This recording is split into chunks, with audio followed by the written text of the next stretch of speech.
At 2 a.m. in the Strait of Hormuz, the unthinkable has just happened. A massive Iranian cyber attack has completely blinded the radar of the USS Gerald R. Ford. Up above, 50 supersonic cruise missiles are screaming toward the American supercarrier.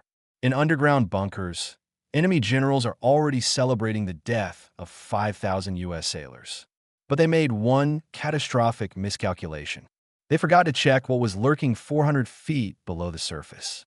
This isn't a story of how an American carrier survived. This is how a single U.S. nuclear submarine erased an entire enemy fleet in exactly 12 minutes. If you are frustrated by military analyses that always portray perfect, invincible American defenses where the technology never fails, you are not alone. The reality of modern naval warfare is rarely that clean. Real combat involves friction.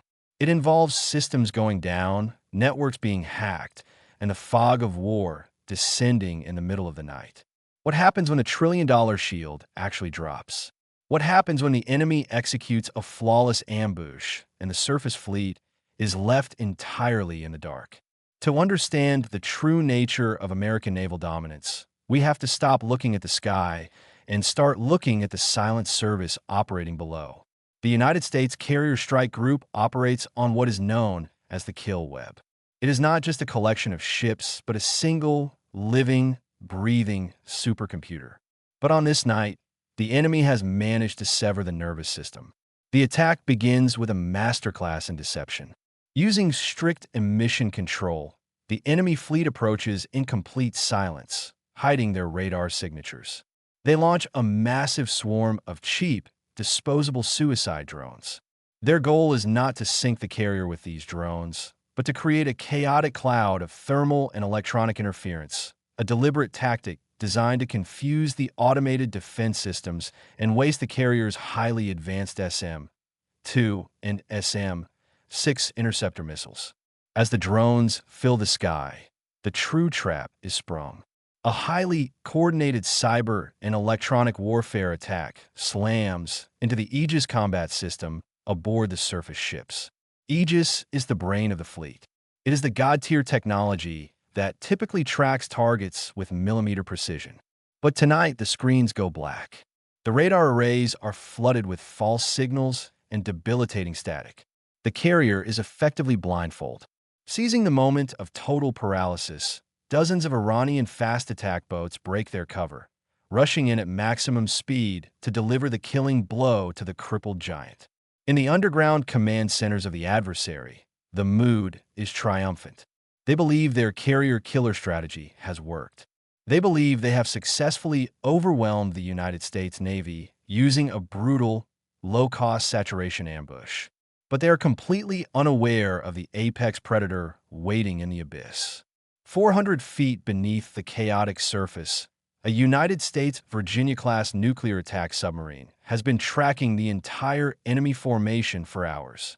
The submarine did not need radar to see this coming. It relies on the N/BQQ 10 spherical sonar array. Because water transmits sound much faster and more efficiently than air, the sonar operators aboard the submarine heard the enemy speedboats powering up their engines long before the surface fleet ever detected a threat. They heard the missile tube hatches opening. They mapped the entire battle space through acoustic signatures alone. The submarine commander operates with absolute, chilling iron discipline. He does not panic as the surface fleet goes blind. He does not order a blind counterattack. Instead, he weaponizes stillness.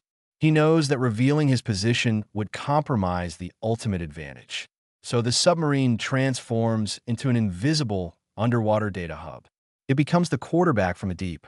Slowly, silently, the submarine raises a stealth photonic mast just above the waves.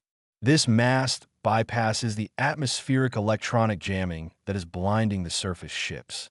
The submarine's highly advanced combat computers take the acoustic data from the deep, combine it with the optical and thermal data from the surface, and package it into a secure, encrypted targeting file.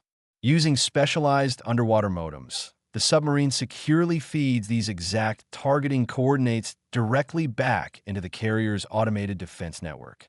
The enemy speedboats are closing in, their crews shouting in victory, convinced they have broken through the impenetrable wall. They are waiting for the carrier to burn. But the carrier does not need its own radar to kill them. It is now firing based entirely on the targeting data provided by the Ghost in the deep. Suddenly, the ocean itself turns against the attackers. The submarine has already flooded its torpedo tubes. The firing solution is locked. A spread of Mk-48 advanced capability torpedoes leaves the submarine. These are not traditional weapons that simply punch a hole in the side of a ship. The Mk-48 is designed for absolute kinetic destruction. The torpedoes do not strike the fast attack boats directly. Instead, they speed through the dark water and detonate directly beneath the keels of the enemy vessels. The resulting explosion creates a massive, high-pressure gas bubble. The water is literally pushed out from under the enemy boats, creating a void. The vessels drop into this void, and then the massive column of displaced water violently collapses back in on itself. The sheer physical force of this artificial tidal wave snaps the keels of the enemy boats completely in half. In less than 12 minutes, the entire enemy fast attack fleet is reduced to fragmented fiberglass and burning oil on the surface of the Strait of Hormuz. The swarm is entirely eradicated. The 50 inbound cruise missiles, now tracked by the submarine's data link, are easily intercepted by the carrier's resurrected defense grid, swatting them from the sky like harmless insects. At 2:11 a.m., network reconstitution phase. The restoration of the carrier strike group's defensive capability is not instantaneous luck. It is layered architecture functioning as designed. When the Aegis combat system experienced radar saturation and cyber interference, the Cooperative Engagement Capability (CEC) network did not collapse. It degraded. The Virginia-class submarine's targeting data, transmitted via low probability of intercept underwater acoustic modem and burst satellite relay through the photonic mast, provided an external sensor feed into the strike group's combat cloud. Instead of relying solely on SPY-1 radar returns, the fire control loop was rebuilt using distributed inputs: submarine acoustic triangulation, infrared horizon scanning, and offboard sensor correlation.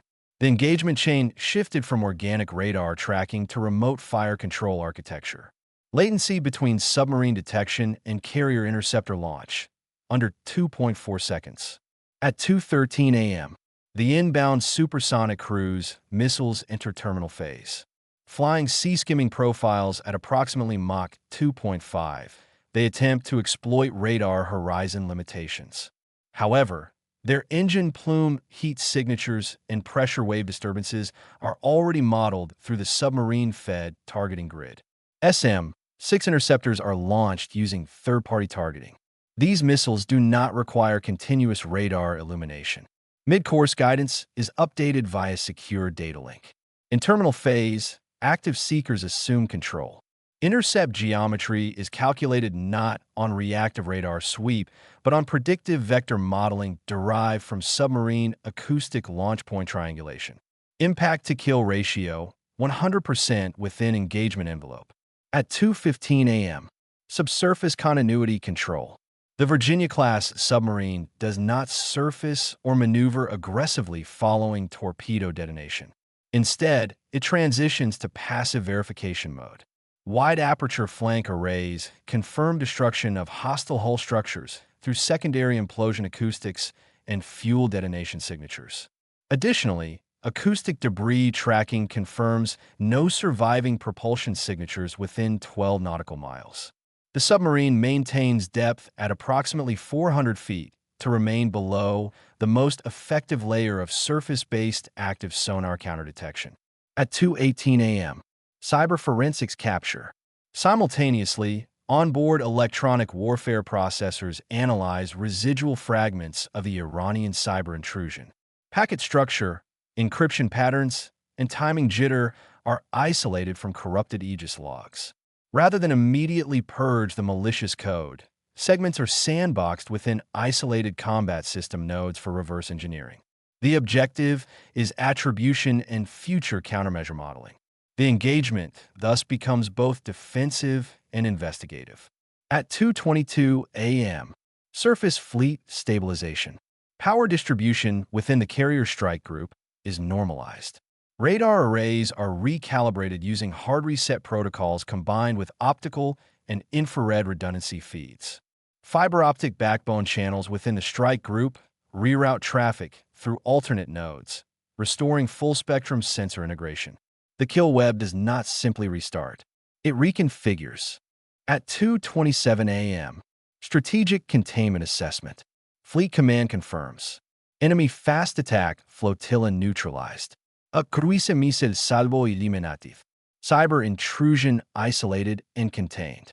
No hull penetration on USS Gerald R. Ford. No porcenel casualties. The submarine remains undetected. No counter-submarine response is initiated by the adversary.